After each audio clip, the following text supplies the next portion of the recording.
ఇది లీకేజీల కాలం. పరీక్ష ప్రశ్న పత్రాలు నీట్ లాంటివే లీకులు అవుతున్నటువంటి రోజులు. ఇక పోలీస్ దర్యాప్తు ఎందుకు లీక్ కాదు?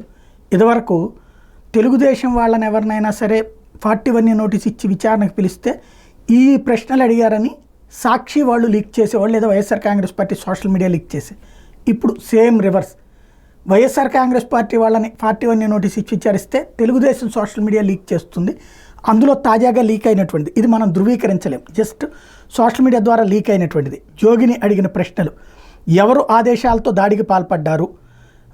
చంద్రబాబు నివాసం మీద దాడి కేసులో వైకాపా నేత జోగి రమేష్ని సుదీర్ఘంగా విచారించిన సందర్భంగా సుమారు 1:40 పాటు జోగి రమేష్ని ప్రశ్నించారు.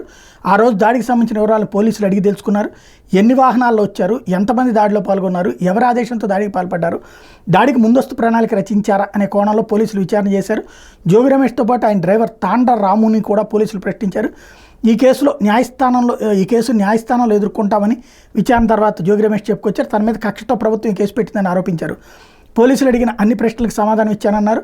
అయ్యన్న పాత్రుడు జగన్ రెడ్డిపై చేసిన వ్యాఖ్యలకు మనస్తాపం చెంది చంద్రబాబు తన నిరసన తెలపాలనే ఉద్దేశంతో నా నిరసన చెప్పడానికే వెళ్ళాను తప్పించి మరేమీ లేదని చెప్పారు.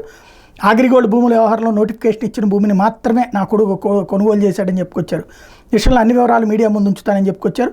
కూటమి ప్రభుత్వం ప్రజలకు ఇచ్చిన హామీల మీద దృష్టి సారించాలంటూ కౌంటర్ ఇచ్చారు.